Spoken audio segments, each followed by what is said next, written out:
Hello guys, welcome back to my channel. আকৌ এটা video' লৈ পেলাই আপোনালোকৰ ওচৰলৈ আহিলোঁ। আহক আজি আমি চাওঁ আমাৰ গোটেই পৰিয়ালটোৱে আমি ঢেকীয়াখোৱা নামঘৰলৈ গৈছিলোঁ। যিহেতু আমি ভাদ মাহত ঢেকীয়াখোৱা নামঘৰলৈ যাব নোৱাৰিলোঁ, সেইকাৰণে আহিন মাহৰ 8 দিন যোৱাত 25 ছেপ্টেম্বৰ মোৰ বাৰ্থডে। সেইকাৰণে ভাবিলোঁ কি বাৰ্থডে যিহেতু আমি আজি ঘৰত নাপাতোঁ, সেইকাৰণে ভাবিলোঁ যে নামঘৰতে শৰাই এভাগ দি লওঁ।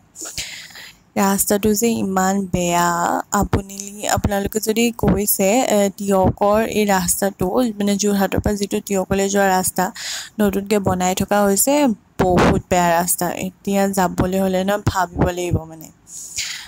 ভাদ মাহত যিহেতু নগ'লোঁ, সেইকাৰণে ভাবিলোঁ কি মোৰ বাৰ্থডে টাইমতে আৰু যাওঁ আৰু, যিহেতু বহুত ইচ্ছা আছিলে মোৰ ঢেকীয়াখোৱা নামঘৰলৈ যাবলৈ। কাৰণ যিহেতু আমি লকডাউনতে যোৱা, মানে 2020 চনতে মই যোৱা লাষ্ট, তাৰপিছৰ পৰা মই যোৱাই নাছিলোঁ। আৰু নিজৰ বাৰ্থডে দিনাখন ভগৱানৰ ওচৰত যদি যোৱা যায় তেতিয়া কিবা এটা ভালো লাগে, দিনৰ মানে আৰম্ভণিটো তেনেকৈ কৰাতে। আহকচোন চাই থাকক কি কৰিলোঁ।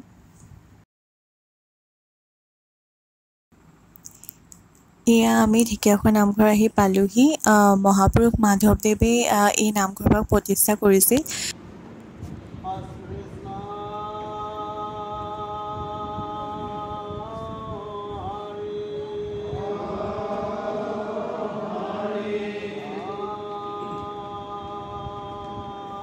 এই নামঘৰত আমি ভৰি ধুই পেলাই নামঘৰৰ ভিতৰত প্ৰৱেশ কৰিছোঁ। ইয়াত আমি শৰাই বস্তুখিনি দি দিলোঁ আৰু এতিয়া আমি চাকি জ্বলাবলৈ আহিছোঁ। ইয়াত চাকি জ্বলোৱা স্থান, ইয়াতে চবেই সকলোৱে চাকি বন্তি জ্বলায়। কোৱা হয় যে নামঘৰৰ মূল খুঁটাটো শাল গছেৰে নিৰ্মিত। এদিন ৰাতি ইয়াৰ ভকত এজনে সপোন দেখিলে যে বৰনামঘৰৰ কাষেৰে বৈ যোৱা নৈখন ঢেকীয়াখোৱা জান নামেৰে জনা যায়, বিপৰীতে বৈ গৈছে আৰু বৰনামঘৰৰ নিৰ্মাণ কৰিবৰ বাবে লগা এজোপা শাল গছ উটুৱাই লৈ আহিছে। পিছদিনাখন যেতিয়া সকলোৰে সপোনটো বাস্তৱায়িত হোৱা যেন দেখিলে, তেতিয়া তেওঁলোকে বৰনামঘৰৰ মূল খুঁটাকেইটা শাল গছেৰে নিৰ্মাণ কৰিলে। ঢেকীয়াখোৱা বৰনামঘৰ প্ৰতিষ্ঠা কৰাৰ সময়ত মহাপুৰুষ মাধৱদেৱে এই স্থানত এগছি বন্তি জ্বলাইছিল। বন্তিগছি সুদীৰ্ঘ 450 বছৰ ধৰ্মপ্ৰাণ ৰাইজে এতিয়াও জ্বলাই ৰাখিছে। যোৱা 485 বছৰ ধৰি ঢেকীয়াখোৱা বৰনামঘৰৰ এগছি বন্তি জ্বলি আছে। এই বন্তিগছি এছিয়া বুক অৱ ৰেকৰ্ডছ আৰু ইণ্ডিয়া বুক অৱ ৰেকৰ্ডছত দীৰ্ঘতম সময়ৰ বাবে প্ৰজ্বলিত বন্তি বুলি স্বীকৃতি প্ৰদান কৰিছে।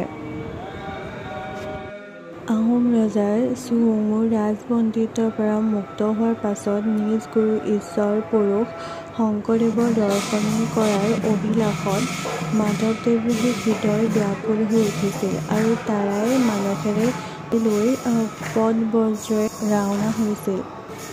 তেওঁ যাত্ৰা আৰম্ভ কৰিছিল যদিও সন্ধ্যাৰ আগে আগে বৰ্তমান টিয়ক পাৰ হৈ ঢেকীয়াখোৱা গাঁৱৰ মাজভাগ পাইছিল আৰু ৰাতিটো কটাবৰ বাবে এহাল বুঢ়া-বুঢ়ীৰ ঘৰত আশ্ৰয় লৈছিল। ঘৰটো কেৱল বুঢ়া-বুঢ়ীৰ আছিল আৰু দৰিদ্ৰ যদিও শুদ্ধ, সত্যনিষ্ঠ আৰু ভক্তিবান আছিল। প্ৰবাদ আহে যে সেইদিনা বুঢ়া-বুঢ়ীৰ ঘৰত অতিথি যোগাৰ হোৱাৰ চাউল, কাঠৰ বাহিৰে শাক-পাচলি নাছিল।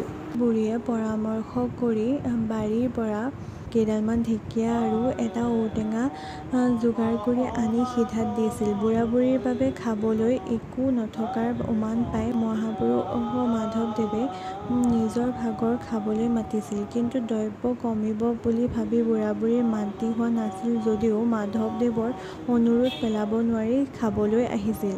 খাবলৈ বহি তেওঁলোকে আচৰিত হৈছিল, কাৰণ এজনৰ জোখেৰে খোৱা চাউল আৰু আটাইকেইজনৰ জোখেৰে অন্ন সিদ্ধ হৈছিল আৰু তেতিয়াই তেওঁলোকে ঈশ্বৰৰ মহিমা উমান পাইছিল। কৰিছিল সেই ঠাইত এগছি বন্তি প্ৰজ্বলন কৰিছিল আৰু সেই বন্তি গছি অনন্ত কাললৈ তেল শলিতা দি প্ৰজ্বলিত কৰি ৰখাৰ বাবে মত প্ৰকাশ কৰিছিল।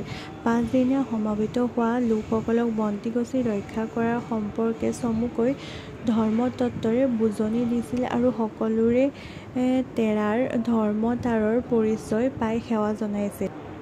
মাধৱদেৱৰ বাক্য ৰক্ষা কৰি বৃদ্ধ দম্পতীহালে তেওঁলোকৰ জীৱনকালৰ প্ৰতিদিনে তেল শলিতা জ্বলাই গুৰুজনাই দি থৈ যোৱা আধ্যাত্মিক শক্তিক জাগ্ৰত কৰি ৰাখিছিল। তেওঁলোকৰ প্ৰয়াণৰ পাছত স্থানীয় ৰাইজে সেই ঠাইত এটা নামঘৰ নিৰ্মাণ কৰি বন্তিগছি নিৰ্বাপিত নোহোৱাকৈ ৰক্ষা কৰি আহিছিল।